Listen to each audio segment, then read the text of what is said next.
आप सभी का स्वागत है साहिल पांड्या अकेडमी में। तो आज हम जानेंगे 28 सितंबर के अपने करंट अफेयर्स। पहले हम लोग क्वेश्चन आंसर्स अटेम्प्ट करेंगे, फिर उसके बाद में इनको डिटेल में समझेंगे। हमारा पहला क्वेश्चन है, हाल ही में विश्व पर्यटन दिवस कब मनाया गया है? इसका सही आंसर होगा 27 सितंबर को। आइए हम लोग इस क्वेश्चन को डिटेल में जानते हैं। विश्व पर्यटन दिवस हर साल 27 सितंबर को मनाया जाता है। यह एक ऐसा दिन है जब दुनिया भर में पर्यटन उद्योग को बढ़ावा देने और इसके महत्व को समझने के लिए लोगों में जागरूकता फैलाई जाती है। इस दिन का उद्देश्य पर्यटन के सामाजिक, सांस्कृतिक और आर्थिक फायदों को बढ़ावा देना है। हमारा अगला क्वेश्चन है, हाल ही में आईफा अवार्ड 2024 का आयोजन कहाँ किया जा रहा है? इसका सही आंसर होगा अबू धाबी। हमारा अगला क्वेश्चन है, हाल ही में कौन नेपाल का सबसे बड़ा व्यापारिक साझेदार बना है? तो इसका सही आंसर होगा भारत। हमारा अगला क्वेश्चन है, हाल ही में भारत म्यांमार संयुक्त व्यापार समिति की 8वीं बैठक कहाँ आयोजित की गई है? इसका सही आंसर होगा नई दिल्ली में। हमारा अगला क्वेश्चन है, हाल ही में कहाँ ग्लोबल एरोस्पेस समिति का शुभारंभ हुआ है? इसका सही आंसर है अबू धाबी। हमारा अगला क्वेश्चन है, हाल ही में कौन विश्व दूरसंचार मानकीकरण सभा की मेजबानी करेगा? इसका सही आंसर है भारत। हमारा अगला क्वेश्चन है, हाल ही में किसने एशियाई सर्वोच्च लेखा परीक्षा संस्थानों के संगठन की अध्यक्षता संभाली है? इसका सही आंसर होगा गिरीश चंद्र मुर्मू। हमारा अगला क्वेश्चन है, हाल ही में किस राज्य सरकार ने किसानों और उद्यमी को समर्थन देने के लिए वानाकाइया योजना शुरू की है? इसका सही आंसर होगा मिजोरम। हमारा अगला क्वेश्चन है, हाल ही में शिगेरू इशिबा किस देश के नए प्रधानमंत्री बनेंगे? इसका सही आंसर है जापान। आइए हम लोग इसका इम्पोर्टेंट पॉइंट जानते हैं। जापान की सत्तारूढ़ लिबरल डेमोक्रेटिक पार्टी एलडीपी ने शिगेरू इशिबा को अपना नया नेता चुना है, जो अगले सप्ताह प्रधानमंत्री का कार्यभार संभालेंगे। हमारा अगला क्वेश्चन है, हाल ही में किस देश के क्रिकेट ड्वेन ब्रावो ने संन्यास की घोषणा की है?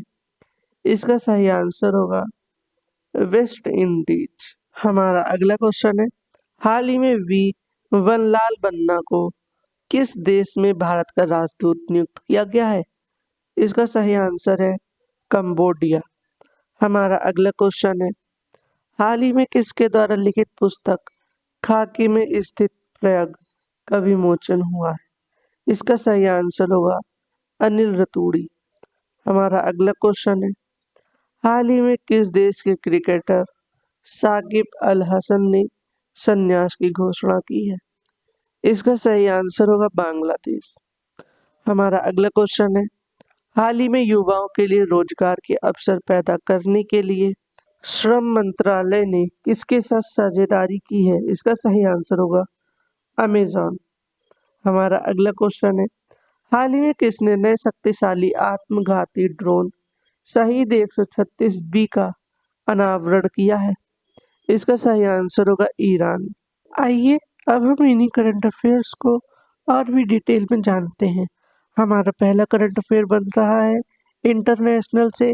आइए जानते हैं, शिगेरू इशिबा जापान के अगले प्रधानमंत्री होंगे।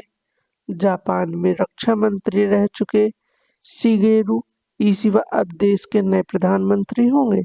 शुक्रवार 27 सितंबर को लिबरल डेमोक्रेटिक पार्टी के चुनाव में उन्होंने जीत दर्ज की। वे 1 अक्टूबर को संसद सत्र की शुरुआत के साथ पद संभालेंगे। आइए हम लोग इसको डिटेल में जानते हैं। एलडीपी पार्टी के पास सांसद के दोनों सदन में बहुमत थी। ऐसे में पार्टी अध्यक्ष चुने गए इशिबा अब जुलाई 2025 तक पीएम पद पर रहेंगे। इसके बाद देश में आम चुनाव होंगे। 47 साल के ईशिवा ने अपनी प्रतिद्वंदी सनाए ताकीइची को 21 वोटों के अंतर से हराया। ईशिवा को पार्टी सदस्यों के 215 वोट हासिल हुए। ईशिवा इससे पहले भी 4 बार पार्टी लीडरशिप के लिए चुनाव लड़ चुके हैं। 2012 में वे शिंजो आबे के खिलाफ भी खड़े हुए थे, लेकिन हर बार उन्हें हार का सामना करना पड़ा। ईशिवा जापान के रक्षा और कृषि मंत्री रह चुके हैं। उन्होंने 1986 में 29 साल की उम्र में पहला चुनाव जीता था। तब वे जापान की संसद के सबसे युवा सदस्य बने थे। इस बार अपने कैंपेन में ईशिवा ने देश के न्यूक्लियर पावर प्लांट्स को धीरे धीरे बंद करने का वादा किया है।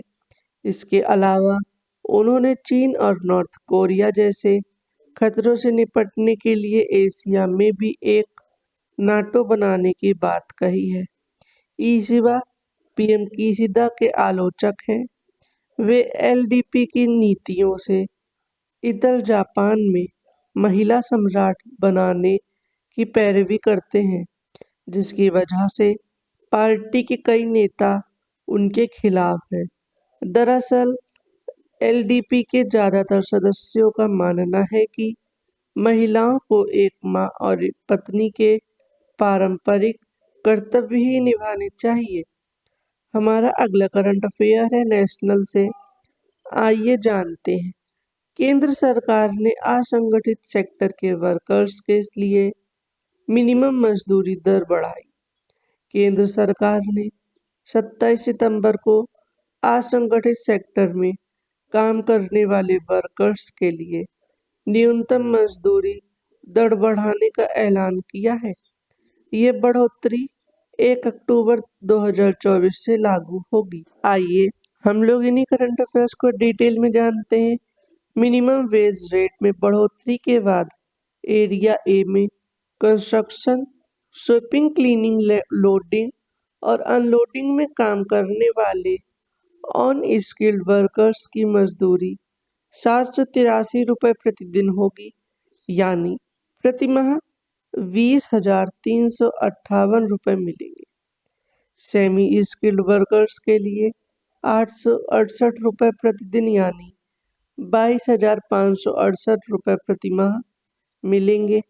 स्किल्ड, क्लरिकल और बगैर हथियार के वॉच एंड वार्ड के लिए मजदूरी 954 रुपये प्रतिदिन यानी 24,804 रुपये प्रति माह का वेतन मिलेगा। ऐसे वर्कर्स जो बहुत ज़्यादा स्किल्ड हैं उनके और हथियार से लैस वॉच एंड वार्ड के लिए मजदूरी बढ़ाकर 1,035 रुपये प्रतिदिन कर दी गई है, यानी 26,910 रुपये प्रति माह मिलेंगे। सरकार हर साल अप्रैल और अक्टूबर में महंगाई भत्ते को औद्योगिक श्रमिकों के उपभोक्ता मूल्य सूचकांक में उतार चढ़ाव के आधार पर संशोधित करती है। इसमें श्रमिकों के जीवन यापन की लागत को ध्यान में रखा जाता है। हमारा अगला करंट अफेयर है लॉन्च एंड इवेंट से। आइए जानते हैं। पीएम मोदी ने 3 परम रुद्र सुपर कंप्यूटर लॉन्च किए हैं। प्रधान नरेंद्र मोदी ने गुरुवार 26 सितंबर को वर्चुअली 3 परम रुद्र सुपर कंप्यूटर लॉन्च करवाए। इसके अलावा उन्होंने मौसम व जलवायु रिसर्च के लिए एक हाई परफॉर्मेंस कंप्यूटिंग सिस्टम भी लॉन्च करवाया। आइए हम लोग इसको डिटेल में जानते हैं। ये सुपर कंप्यूटर भारत के नेशनल सुपर कंप्यूटर मिशन के तहत तैयार किए गए हैं।